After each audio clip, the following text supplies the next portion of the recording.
Welcome, Warriors, to another episode of the Warrior 3 podcast. I'm Dr. Brandon Schreiner. Such a blessing to have you guys on. Today, we're talking about fitness and nutrition, and I think this is a huge topic for everybody, but especially men. There's a ton of things out there, a ton of people doing a million different things, and I find that a lot of people were confused. So we're going to do kind of a 30,000 square foot just kind of dive on fitness and nutrition. We're not going to get into a ton of detail. Some things I will, but really, I'll tell you, the concepts that we're going to talk about today, you're going to come out of this podcast if you begin to implement, because anybody can give you information. Knowledge is potential power, and so get this information, begin to utilize it, and add it into your day-to-day, and I can guarantee that you're going to be fitter and stronger in how you live, how you lead, and how you love. So our mission at Warrior 3 Project is just that, to empower men, to empower you, to live, lead, and love strong in your fitness and your health, and how you lead your family, your spiritual relationships, how it is that you are Jesus to your family, your kids, and how you really begin to lead like Jesus in your place of work, but also your relationships, your marriage, how you're treating coworkers, how you treat your family.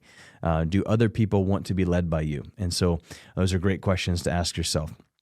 You can go to warrior3project.com. Make sure you hit that subscribe button. That's one of the greatest things that you can do to support the podcast is just go subscribe, download it, be a subscriber, go to warrior3project.com, hit that subscribe button. You're going to be have access to our newsletters, upcoming events. We've got all kinds of really cool stuff happening in warrior3project.com. And if you want to be a part of a brotherhood, that's the way to do that. You can also purchase the Warrior 40 Challenge. So what we did is we said, hey, we're going to take some of the best in the business when it comes to live, when it comes to lead, and when it comes to love, and we're going to put together a 40-day challenge for men, all your fitness, all your nutrition, different levels, relationship challenges, but also, hey, I've never read the Bible, or I'm a Bible scholar. That's great. We've got all that kind of stuff for you. 40 days. Jesus went 40 days and 40 nights in the wilderness, and he fasted, and he got healthy, and he basically got himself ready for his mission. So regardless of what it is that you're trying to accomplish, the 40-day challenge is going to help you get there. You can also, when you do that, because you're a listener on the podcast, you can actually go and enter the discount code, all lowercase, strong man, and you're going to receive 20% off of that Warrior 40 purchase. So once again, if you're listening and you want to go to warrior3project.com, enter the discount code STRONGMAN, you're going to get 20% off of your Warrior 40 purchase. So I'm super excited about that. Hey, before we get into fitness and nutrition, I just want to talk about, like, first off, where are we at? It's one thing to just kind of throw a bunch of fitness and nutrition tips and everything, but I think it's important for us to understand or maybe hit that pain point because no one really wants to move to action unless there's something, a pain point. Where are we at as men? How are we doing as men when it comes to fitness and when it comes to nutrition? And so, here's some statistics. I pulled these right from the CDC, although, I don't really know how much we can trust them at that point, but at the same time, their numbers and their data, and most of us know the Center for Disease Control. So an estimated 129 million people in the U.S. have one major chronic disease, heart disease, cancer, diabetes, obesity, hypertension, aka blood pressure, as defined by the U.S. Department of Health and Human Services. And get this, 5 of the 10 of the top 10 leading chronic diseases in the U.S. are preventable, right? So the things that we're going to talk about today, heart disease, cancer, diabetes, all those types of things, obesity, those are all preventable illnesses. Those are illnesses that I call suicide by lifestyle. And so we're going to dive into some ways that we can prevent or even reverse those. Over the past 2 decades, prevalence has increased steadily. And this is basically what they're saying is that this is just going to keep getting worse and worse and worse. An increasing portion of people in America are dealing with multiple chronic conditions. 42% of men have 2 or more chronic illnesses. 12% have at least 5. Right? So 5 chronic illnesses at one particular point in time, and I can't even imagine how many medications or pharmaceuticals that individual is taking and the side effects because of that. Besides the personal impact that an individual would go through from having a chronic disease, it's plummeting our healthcare system and the cost. About 90% of the annual $4.1 trillion healthcare expenditure is attributed to treating a chronic disease. So, I personally, I'm not going to get, political today, but I just want you to understand I'm really excited about, what's happening currently in America, Make America Healthy Again. Robert Kennedy Jr. Is kind of partnering with Donald Trump, President Donald Trump, and I'm pretty excited about that because I think for the first time we're going to begin to get to the bottom. I may not see it in my lifetime, but there's a bright future for our kids. We're going to start asking the hard questions. We're going to start asking the questions, hey, where's the science? Where's the research? When it comes to vaccinations, we're going to start thinking about, hey, what are we putting in our water? Fluoride. We're going to start thinking about, hey, Eastern European countries have a way stricter guideline when it comes to dyes and GMOs in our food and things like that. Like in the United States, we're allowed to do those kind of things, and Robert Kennedy Jr. is going to lay the hammer down when it comes to these things, and hopefully we can get some change implemented and at least get good quality stuff. Now, it doesn't change the fact that we all have the choice and we've got to choose those things. But at the same time, I think we need the Band-Aid ripped off and we've got to begin to understand how to do that when it comes to that point. So that's what we're going to do today. So here, I guess the question is that maybe I want to ask you, why is it important as men for us to step it up? I'll tell you, I personally, this is just an area of extreme interest to me. I've been a natural healthcare provider for over 10 years and thousands and thousands of patients, men as well. And, I have seen men struggle with health. I have been a part of a lot of, church and different types of things like that. And, the health and well-being of strong Christian men from a physical standpoint is just really poor right now. We've got individuals that are super jacked, but yet are broken spiritually. Their marriages are falling apart. So, personally, I think, and I'll just say this, you're not a man if you're jacked and worth millions, but you're cheating on your wife, right? You're not a strong man if you can't provide for your family. You're not a strong Christian man if you're 50 pounds overweight and on 5 meds complaining about your back all the time. I think the key word that I want to talk about here, and I know no one really wants to talk about, is balance. I think it's important for us to, be financially stable, spiritually stable, physically stable, emotionally, spiritually, all those things. I think we have to have balance in those. And I think we're really kind of out of balance in a lot of things. I see a lot of men that are, hey, I could recite every single biblical scripture there is, but yet I'm a donut away from a heart attack.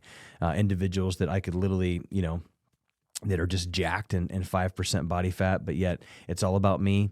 It's all about everything. It's, everything is about me. I got the fancy car, got the big house, but, I see my kids every other weekend and, they don't really want to be around me.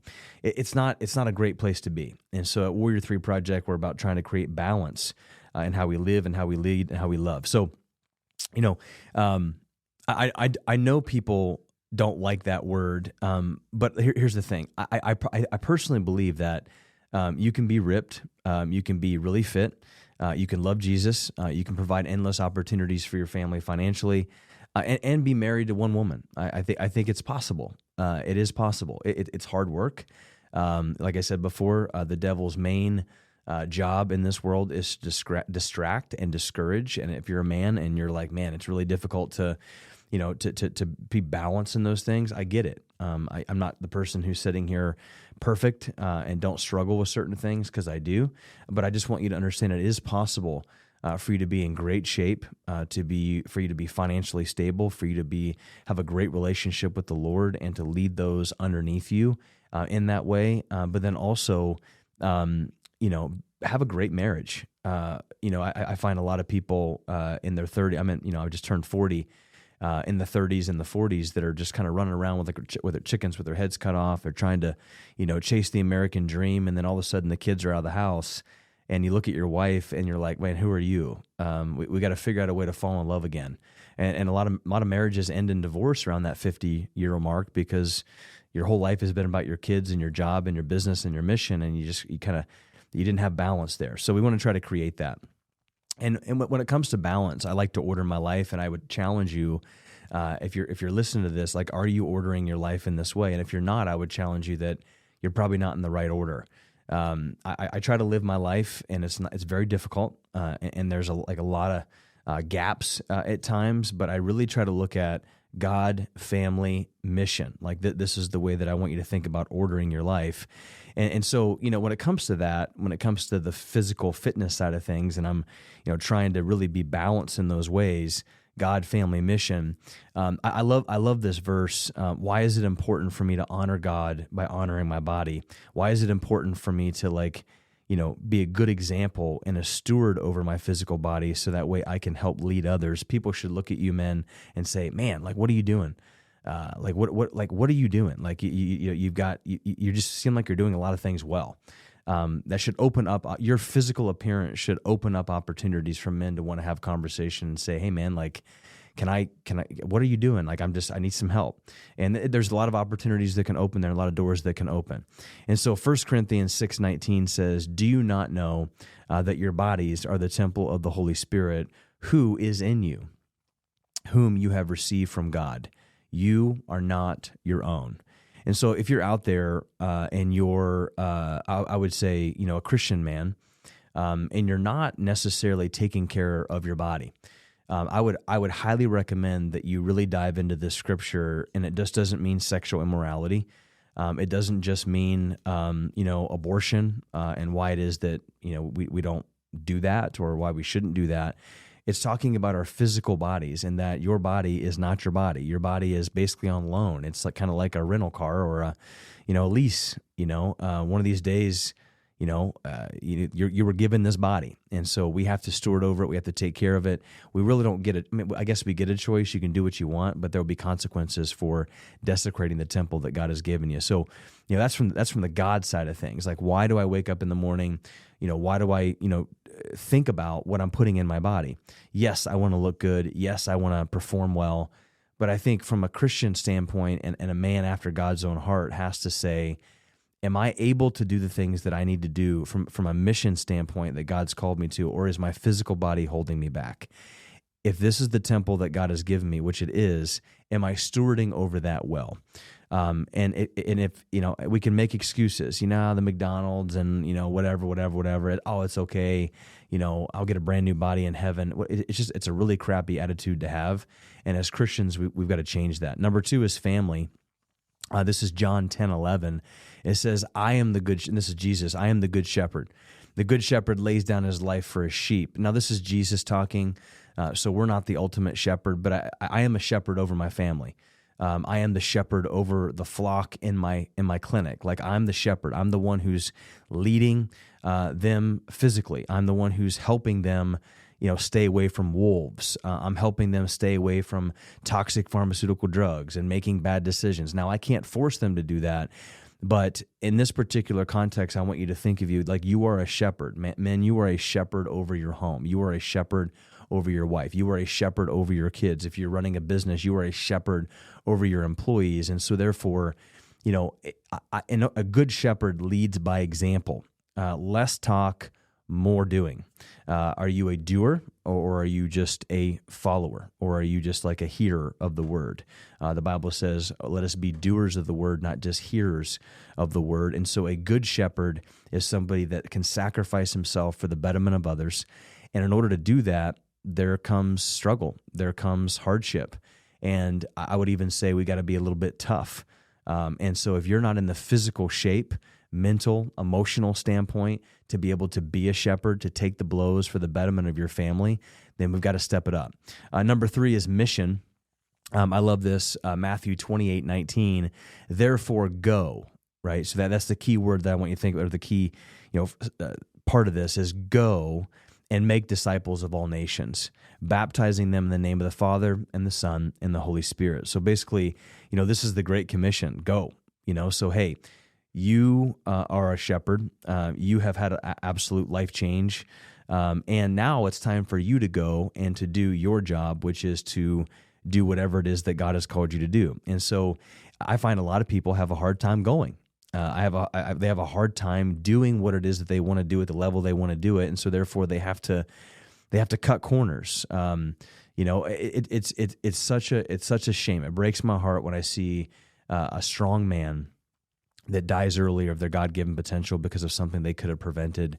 And then all of a sudden they blame it and say, hey, well, that was my time. That was my time. Listen, you can work out all day long.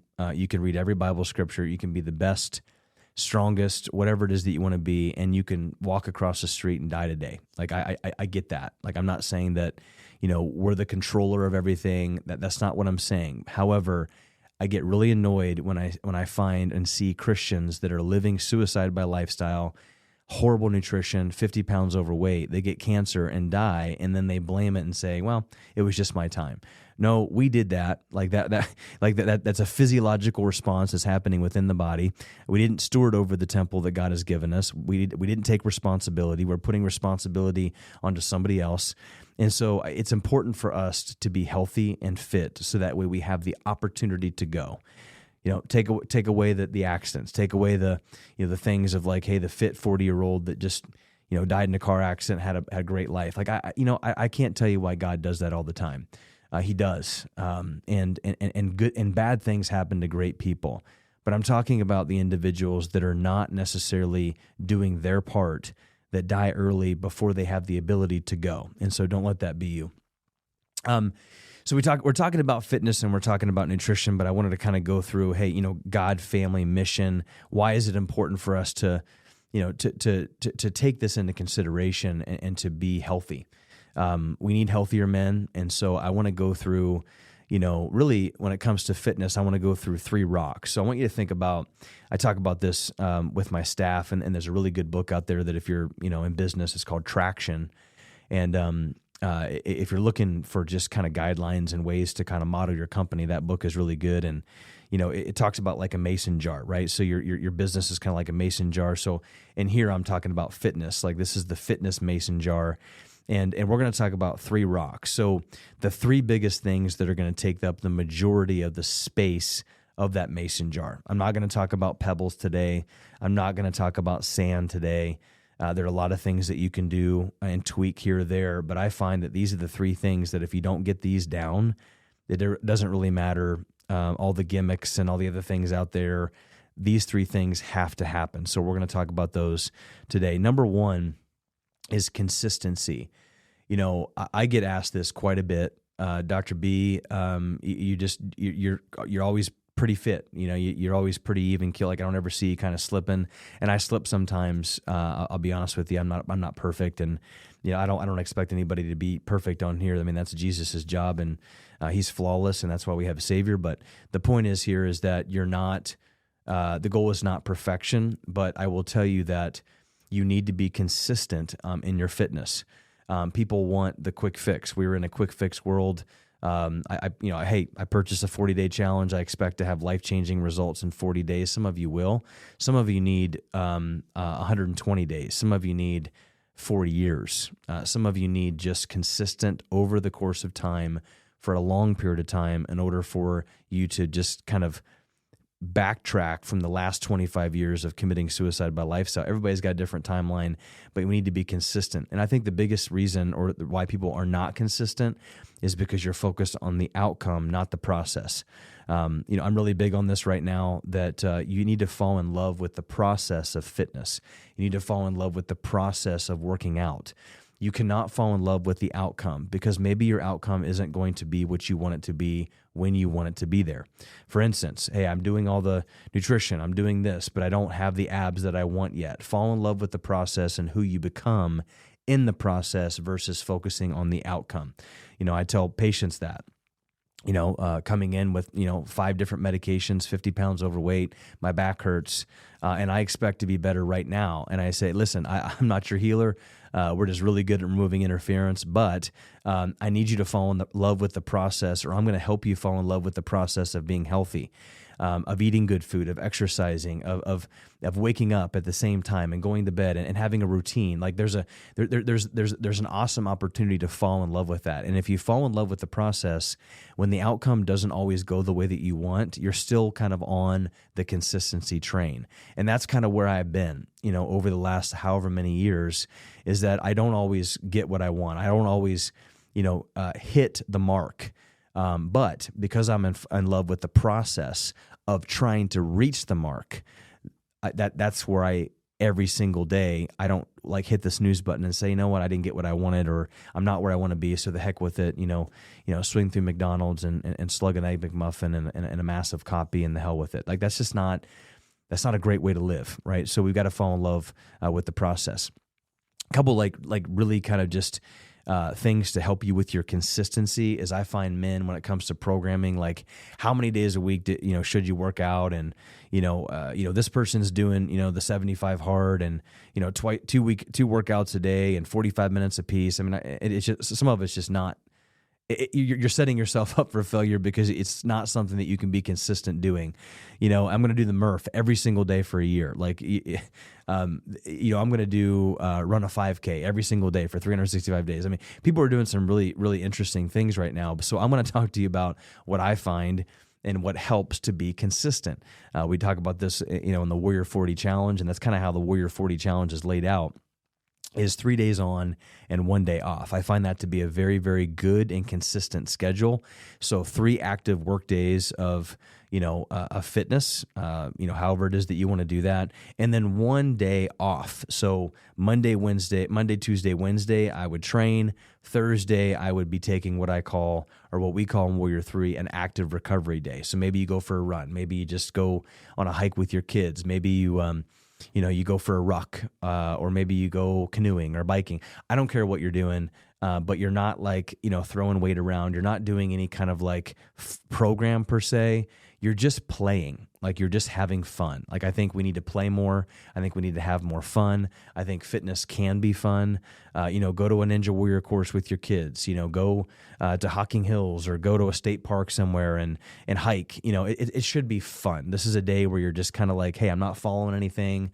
I'm not trying to hit a PR. I'm just trying to be a good dad, and I'm trying to lead by example in an active recovery day.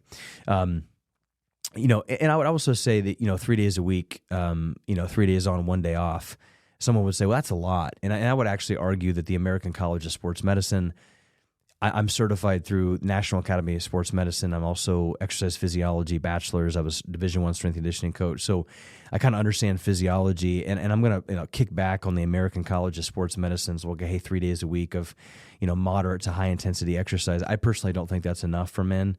In the world we're living in today, we sit way too much, 55% of the time. We've got a million different things going through our head. We're stressed. Fitness for me is more about the emotional part than it is the physical part. So I would tell you that 3 days a week, like a Monday, Wednesday, Friday, is not enough. Like 4 days of not doing anything is not enough. Like you're not going to see great results doing that. And I know that hurts some of you because it's like, well, I'm not doing anything. Well, if you need to start there, start there. But I'm telling you, if you're not where you need to be because you're going for a walk for 30 minutes, 3 days a week, you're going to need to step up the intensity a little bit. And I would challenge you to say 3 days on, 1 day off, 3 days on, 1 day off. And so that's the best way that I can tell you just to build consistency in a training program. Programming, this is one of the other things, or the rocks, is that I find first off is training and consistency. And then, the programming that goes involved with that. Like I have no idea what to do, I just have no idea what to do. I've had a gentleman reach out to me just the other day, and he said, "Hey man, you look great. I've been following you. We went to college together. We wrestled together in college." And he goes, "Man, you just look jacked. Like what are you doing?" And so, this guy was just going to a website and doing the workout and crushing himself. And then his shoulder blows out and all these different things. And I think it's important that that we have some really good programming that meets where we are at. Stop doing programming that's meant for elite level athletes that you're never going to be. I don't mean to burst your ego bubble, but some of us just need to hang it up. We were great athletes in high school. We're not there anymore.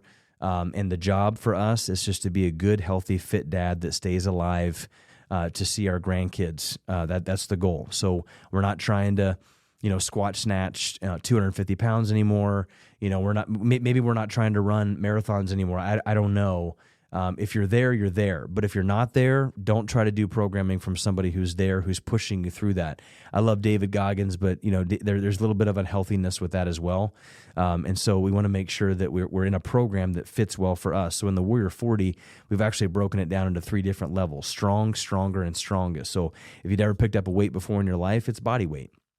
Once you graduate 40 days, then you can go to, some kettlebells and some dumbbells. And then once you go to elite or strongest, then you can start doing some barbell work and different things like that. But you got to build and you got to follow a program. I find that there's 2 different methods that most people kind of, lean towards.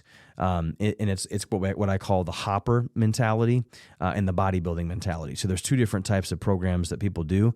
And I'll be honest with you, I think that I like a little bit of both. We call it what you want, functional bodybuilding, whatever you want to do.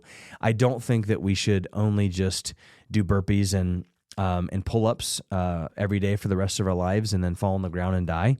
But I also don't think that we should just do bicep, tricep extensions and, every 2-minute set, flex our biceps, text our girlfriend. I don't think that that's necessarily great either. I think that we need to have a healthy mix between the 2, and we try to do that in the Warrior 40. But here's kind of how I break it down for me, right? So when you think about this 3 days on, 1 day off, I like to do 3 days a week of strength movements, right? So a little bit of bodybuilding, a little bit of strength work, so that way, and then when I get into my high intensity or metabolic conditioning, then I'm prepared for that.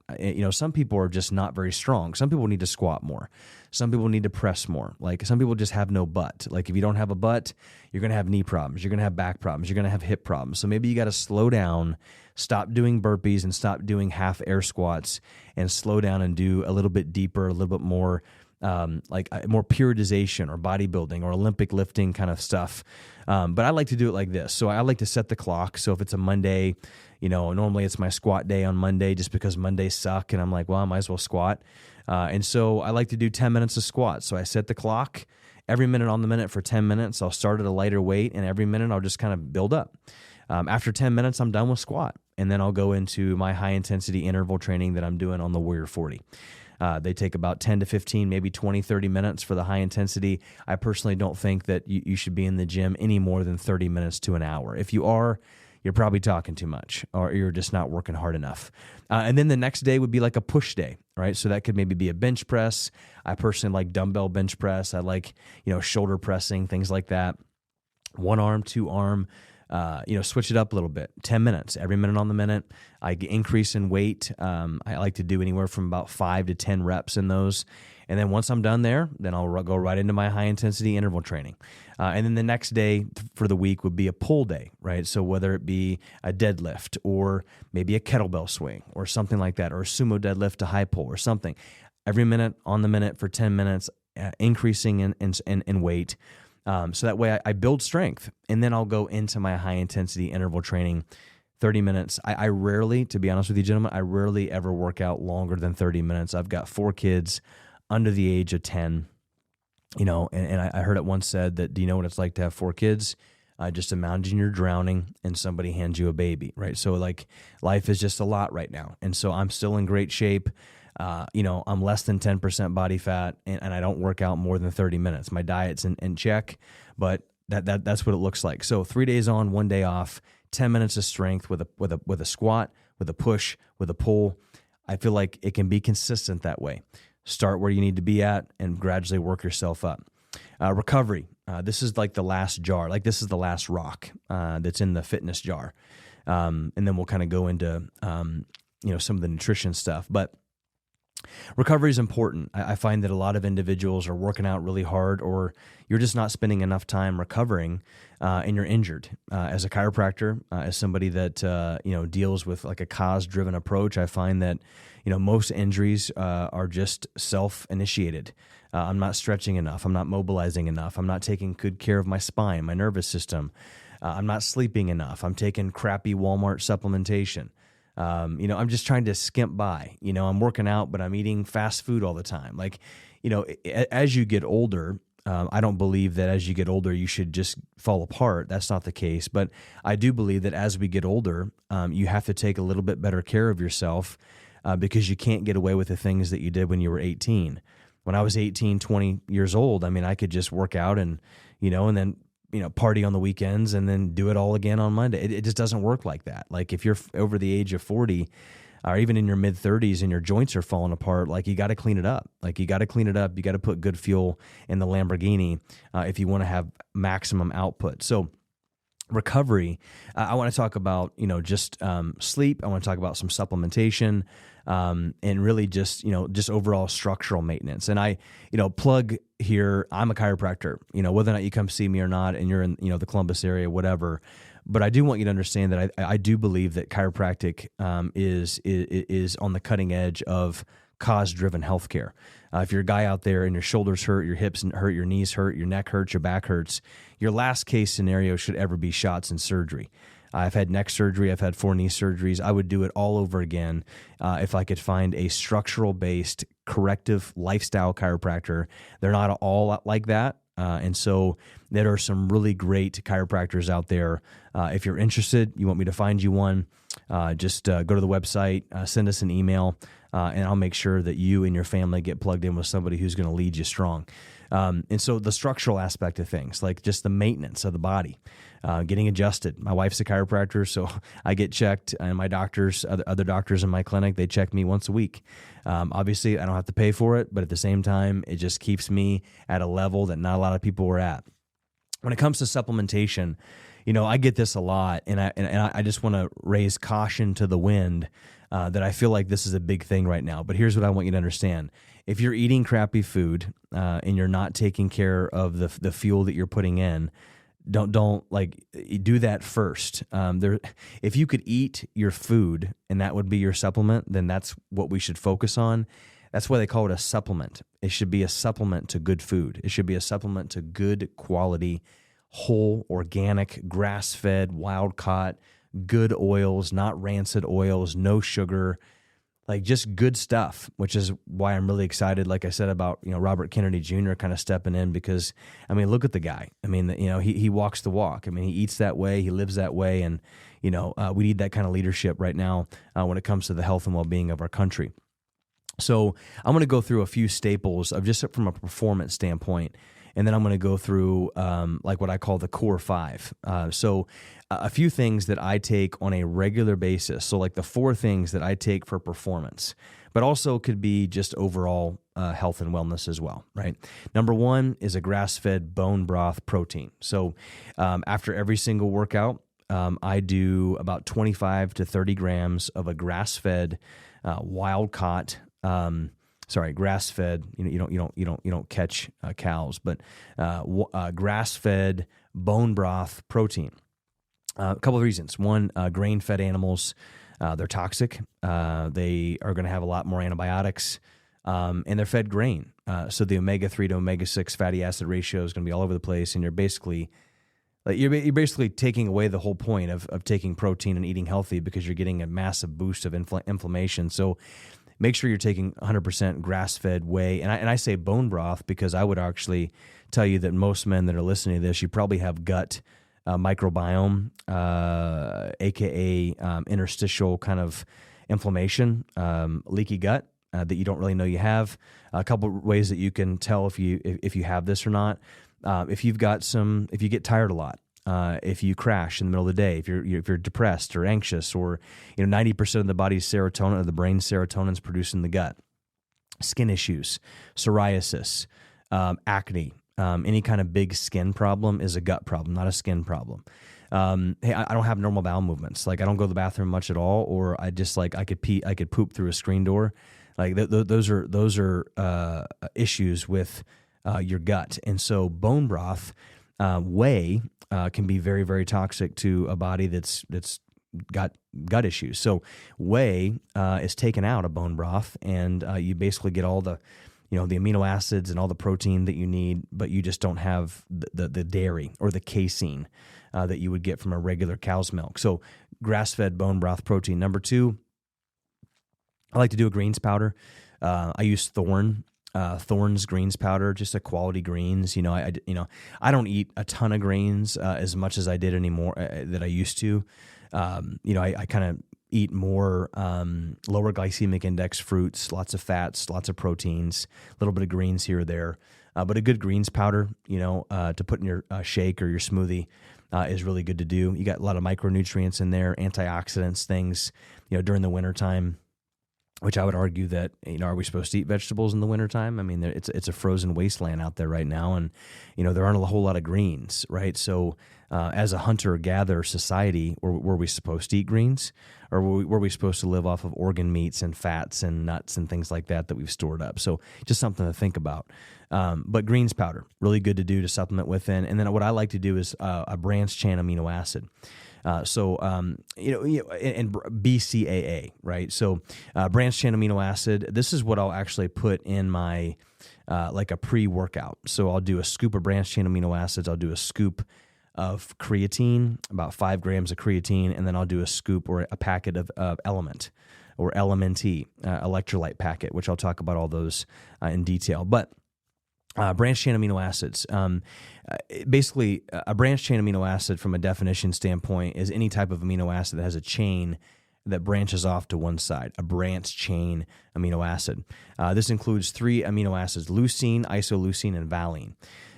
All 3 are considered essential amino acid, which means that your body is unable to produce them on its own, and they need to be obtained from food sources or a supplement. So these branched chain amino acids are really important when it comes to the breakdown of muscle, also liver health and production of energy during exercise. So I am not about a bunch of energy drinks full of caffeine that have all kinds of like sucralose and aspartame, potassium, and all kinds of toxic sugars.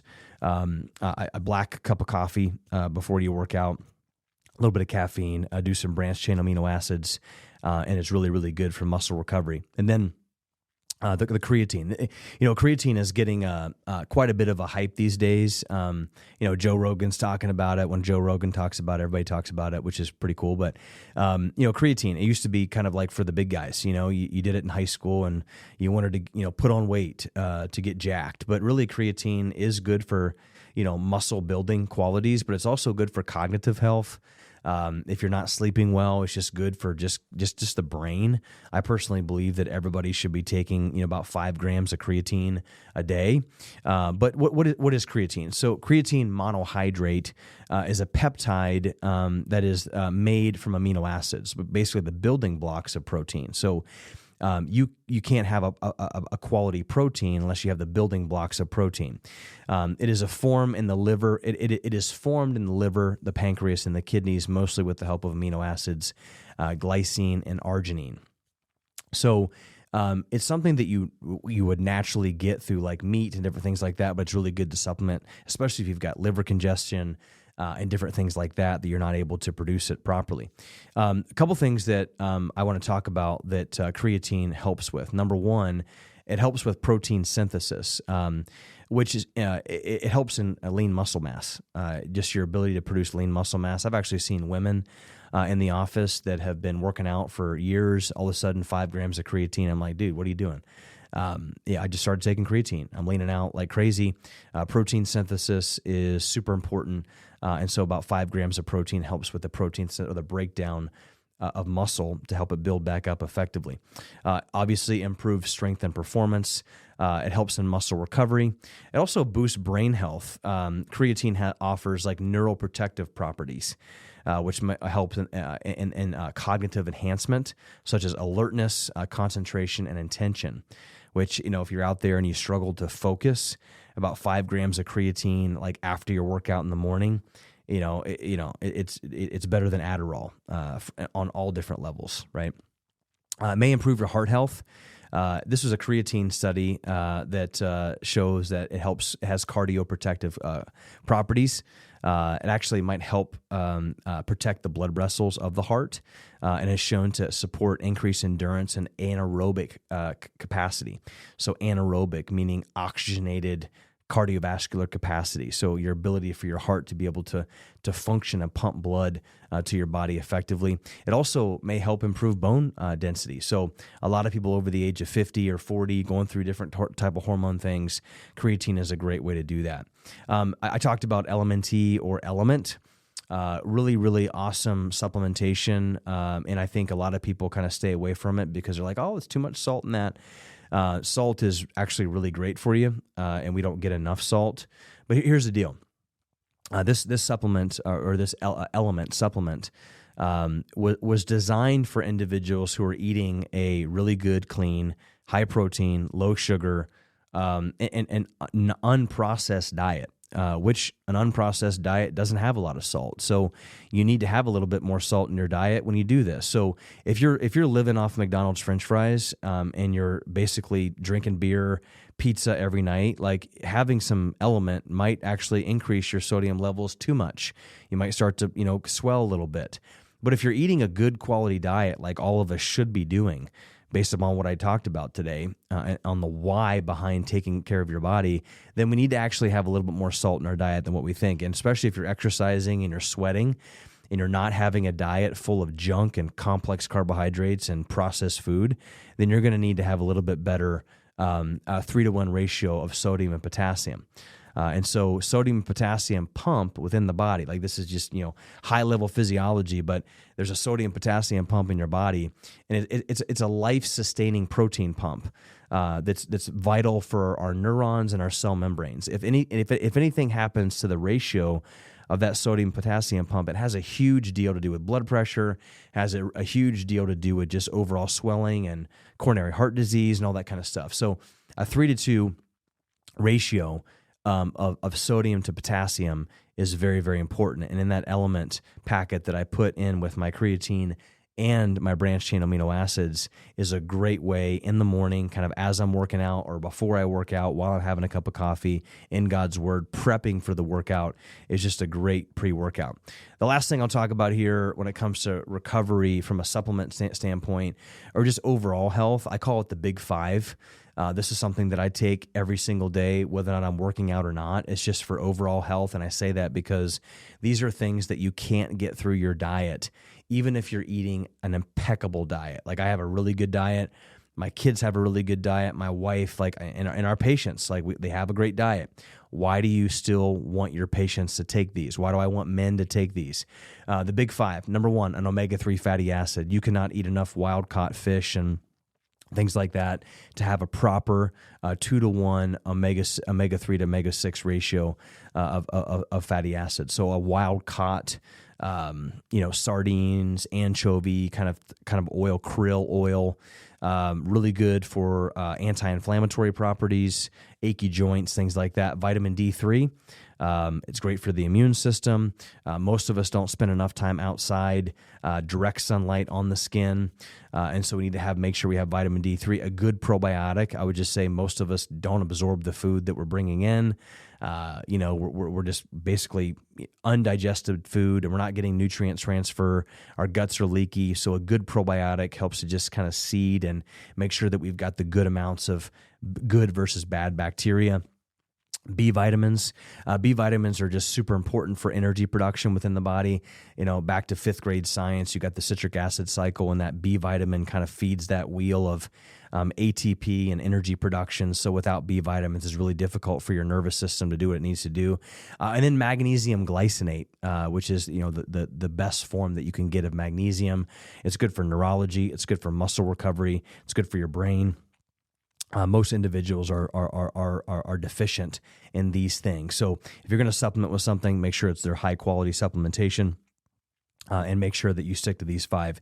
Anything outside of this, vitamin C, zinc, Pro NAC, all these different types of things that people are taking, you don't really need to take those things unless it's a situational basis. Like I'm not feeling good, I want to really drive my immune system up, take some Pro NAC, take some vitamin C, and so forth. Last thing, probably one of the most important things is sleep. Hey, I'm working out and I'm doing what I'm supposed to be doing. I'm eating a good diet. I'm taking great supplements, but I'm getting 4 hours of sleep. You're not going to recover well. Your engine's going to implode. Personally, I'm kind of going through this a little bit right now. I've got my 4th son. He's 7 months old. None of my kids have really ever slept amazing. We adjusted them. My kids have never had any shots or anything like that. My kids have never really been to a doctor. They're never had an ear infection. They're super healthy. It's like they don't know. They just 3 hours and then they're up for an hour. It's not great for your immune system. It's not great for muscle recovery. So, if you're going through that particular phase of your life with young kids, like just take it easy, listen to your body, don't overtrain.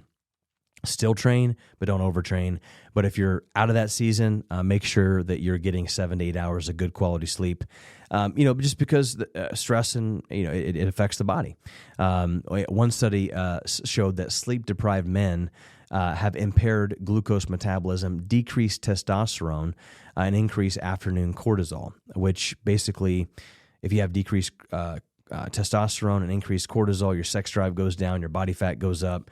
And you're wondering why it is that your hair's falling out and you're getting love handles and man boobs, right? So you make sure that you really get good quality sleep, 7 to 8 hours a night. Last thing is, hey, right as soon as you get out, you got your workout in, you've got your post-workout protein shake or whatever, you hop in the shower, last 30 seconds to a minute, turn that bad boy on cold. A lot of research right now on just the response of cold water immersion and how it affects and helps with recovery, also helps with brain neurophysiology. It affects the nerve endings and how your body throughout the day is actually able to adapt and handle stress because of that cold water in the morning. It sucks. It's not a fun process, but I will tell you that nothing will be harder in the day than what you did in the morning in cold water, right? So I like to be around 35 to 40 degrees. Start at 30 seconds, maybe go to a minute, maybe then get an ice tub, and sometimes I'll go 5-10 minutes depending upon how much time I have, and really how miserable it is outside. So there you go. Number 3, we're talking about nutrition, or the fitness and the nutrition piece. So we're going on to the number 2, which is the nutrition piece. I think the biggest thing here is, you talk about quality versus quantity. So when you think of quality versus quantity, I feel like we're in this big macro thing right now. And I'm not anti-macro. I don't count my carbs. I don't measure my food. I don't weigh my food. I think that's crazy. If you have to do that, then fine. But I just don't think that we were programmed to do that. But I want to talk about quality versus quantity, and then I want to talk about health versus performance, right? Because I think these things are important to talk about before we talk about nutrition. Number one, quality of your food is really important. You think I use the analogy of a car. The quality of the fuel that you put into that performance engine is very important. If you just put diesel fuel in a Lamborghini, the outside is going to look great, but the inside is not going to run right. So when I think quality, what I mean is grass-fed beef, wild-caught fish, pasture-raised, free-ranging pork, and I would even minimize pork because they're not the greatest animals with viruses and parasites and things like that. And then eggs, pasture-raised eggs, grass-fed cheese, different things like that. So those are the protein, the animal sources, organic, fresh fruits and vegetables, sprouted grains if you're going to eat grains, organic, raw nuts and seeds, good oils, right? Not rancid oils, no canola oil, no vegetable oil, none of that stuff that's going to basically turn rancid when it's heated to a high temperature. Stick to things like coconut oil, things like not canola oil, but olive oil, right?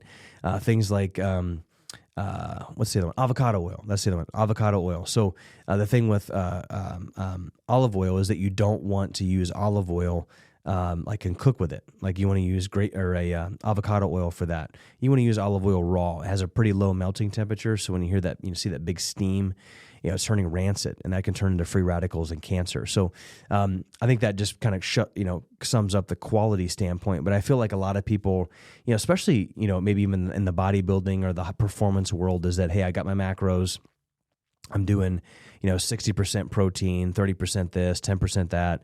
But the quality of the food that I'm putting in, it doesn't really matter. I look jacked. My strength gains are up, but my gut sucks. I'm depressed.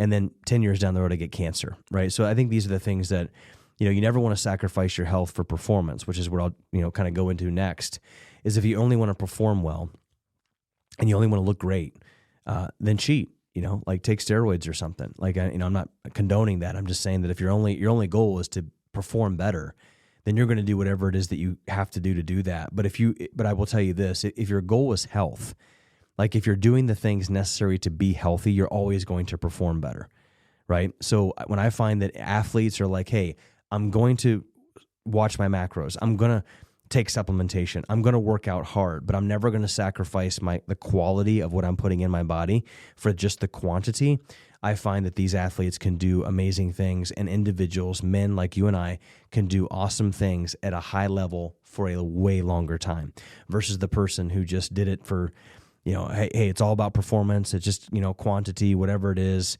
And then all of a sudden my liver breaks down, or I get cancer, or, I've got colon cancer, or my skin looks horrible, right? I mean, look at a lot of guys' skin that is at a high performance and they've got plaque psoriasis and all these different things. I mean, that's a gut problem. We've got to think about quality of the stuff that we're putting in. So the next thing that I want to, kind of touch base on when it comes to nutrition that I think is huge for men, and I can't say this about for women, because women are a little bit different from a hormonal standpoint. And I find that if I took 80% of men and I had you do this, you would probably lose 15 to 20 pounds in about 40 days, which is why we have people do it within the Warrior 40. It's called intermittent fasting. This is actually in the Journal of Cancer in 2021. And it says this, it says, we propose that intermittent fasting or periodic fasting can reduce tumor incidence, or both by delaying and aging, preventing DNA damage, and also killing damaged precancerous and cancerous cells. Let me say that again.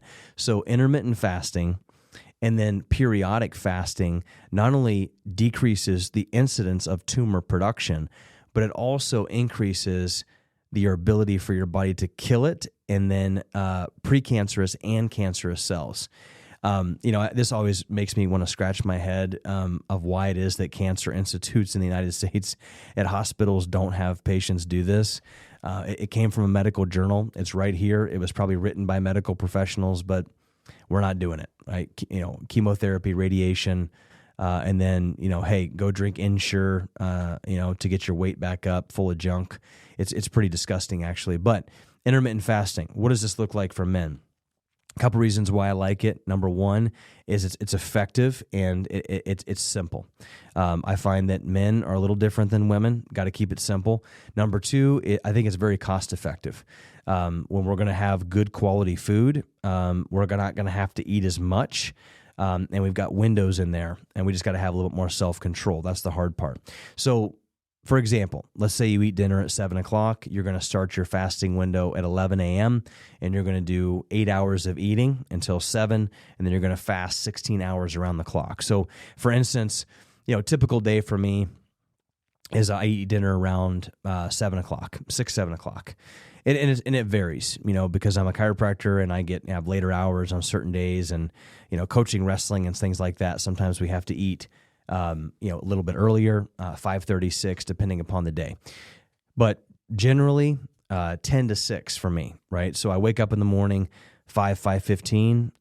I will have LMNT, creatine, and my branched chain amino acids, and I'll have an organic cup of black coffee, maybe a little bit of raw honey. And I will drink that as I get into my word, Bible, devotional, maybe whatever we have for the Warrior 40 on the lead or the Love Strong side of things. And then I'll go right into my workout. I'll do 10 minutes of strength, and I'll do some type of a HIIT or a Metcon. It takes me about 30 minutes. Right after that, I will have a protein shake. So technically, yes, I will break my fast, but I'm just not chewing anything, okay? I'll have a protein shake. I'll take it to work with me. I'll drink a smoothie or a protein shake, depending if I do a smoothie.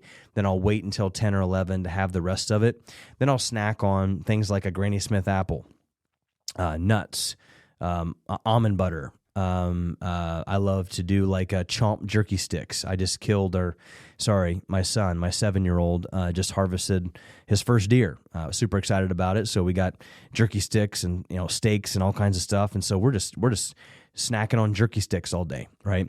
And then I'm drinking half my body weight in ounces in water, good clean water, just constantly throughout the day. Maybe I'll have another cup of coffee here or there. And at 6 o'clock, I'll have dinner.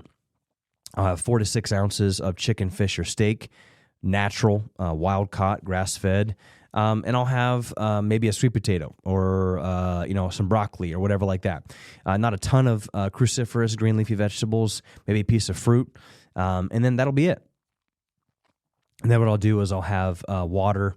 If I'm starving before I go to bed, maybe I'll have a hard-boiled egg, but no complex carbohydrates really for me. And I'll tell you, when you do that, you're just way more metabolic. Actually find about 1,000% increase in natural testosterone when you're intermittent fasting like that. And like I said, this is for 80% of people. If you're that person who's like, man, I tried that, didn't work. One, you're probably not working out hard enough. Number two, you're probably have some metabolic stuff going on. So if that's you and you're like, hey, I'm trying that, go to warrior3project.com, reach out to us, and I can help guide you through some testing and some blood work and some things that we can do to help you with that. Cheat meals. Someone says, hey, are you perfect all the time when it comes to your nutrition? No, I'm not. I like to have, a good quality bourbon every once in a while. I love Koval bourbon, Koval, Koval. And I'll do, this is a really great summer drink, by the way. You do like an organic lemonade and freeze the into those like nice square cubes. And then you take that organic Koval, which is actually distilled in Chicago, just a cleaner bourbon, and put that organic lemonade inside that bourbon. Let the heat kind of that'll melt into the bourbon. It's just a great summer bourbon drink. So that's a cheat for me. A really cool snack that I love to do that just kind of helps curb sugar, because I'm kind of a sweets guy. I love sweets. So if my wife makes like healthy paleo chocolate chip cookies, I'll eat like 30 of them. It's just, I'm not that kind of person. It's like, hey, let's eat 2 and save them for next week. Like that doesn't really exist in my house with 4 kids, and all boys. But a really great like sugar curbing, just cheat. I wouldn't even call it a cheat. It's just something that help you kind of. I love to snack on it. Me and the boys love it. Do some like unsweetened. Grass-fed yogurt, A2 yogurt, or like goat yogurt, or I like to do coconut-based yogurt just because I don't do a whole lot of dairy. Unsweetened, do some organic frozen cherries, mix them in there with the yogurt, and then actually some raw honey on top. It's delicious. Frozen cherries are amazing. They're super sweet. They're super good for the liver, and they're an awesome treat. So if your kids are always like mine, like, hey, what are we going to have for a snack? And you don't want to do ice cream and all kinds of dyes and popsicles, then frozen cherries with a little bit of raw honey on top. It's just a great cheat. You're welcome for that. I talked about alcohol. I talked about those kind of things. Keep it in moderation. I mean, anything can be anything that is meant for good. The Bible doesn't say that we shouldn't drink alcohol, but we shouldn't be a drunkard. So most guys, you probably just need to cut it out. It is not great, for the brain. It is not great for muscle recovery. They say about 2 to 4 drinks a week is about really all you should be doing. Otherwise, we're going to start to break down neurophysiology. And so just think about that. Just make sure to stay away from the sugar. It's really the sugar and the hoppiness and the grains that really get us. So if you could go to like a more of a lower sugar, just keep it in moderation, and we'll be good to go. So, hey, just to recap, as we talked about a lot today, number one is we got to be consistent with our fitness. We got to have a good program, and we also have to make sure that we're recovering well. When it comes to nutrition, never sacrifice your health for performance. We got to always think about, is what I'm doing improving my health or building disease? And so therefore we can't sacrifice quality food, quality supplementation. You're going to be able to perform for a longer period of time. And that's the goal, right? I mean, who cares if you were a Division I All-American and then now you're 50 and you're 50 pounds overweight and have cancer? Like, who cares? I get more respect for the guy who's 75, 80, who can still do a thruster and go sled riding with his grandkids up and down a massive hill. without pulling an oxygen tank behind him. I mean, that's kind of what the point is here. And so make sure that we're doing quality. Always focus on your health. And like I said, nobody's perfect. Begin to implement some of this stuff. And everybody's different, so what works for you, what works for somebody else may not work for you, right? So try it out, begin to take some of these things. Make sure you go to warrior3project.com. We've always got awesome newsletters every single week. You can subscribe. If you've got questions, reach out to us. I'd love to, dive deeper with you, get to know you a little bit more. We've got all kinds of upcoming things happening, events, swag coming out, just really, really cool stuff happening. If you want to purchase the Warrior 40 Challenge, go to warrior3project.com, click on Join the Warrior 40. The discount code is STRONGMAN, all lowercase, STRONGMAN. You're going to get 20% off your purchase there just by coming through the podcast. Make sure you hit that subscribe button. And then next time, we'll get stronger together. I pray that you live, lead, and love strong, gentlemen. Have a good day.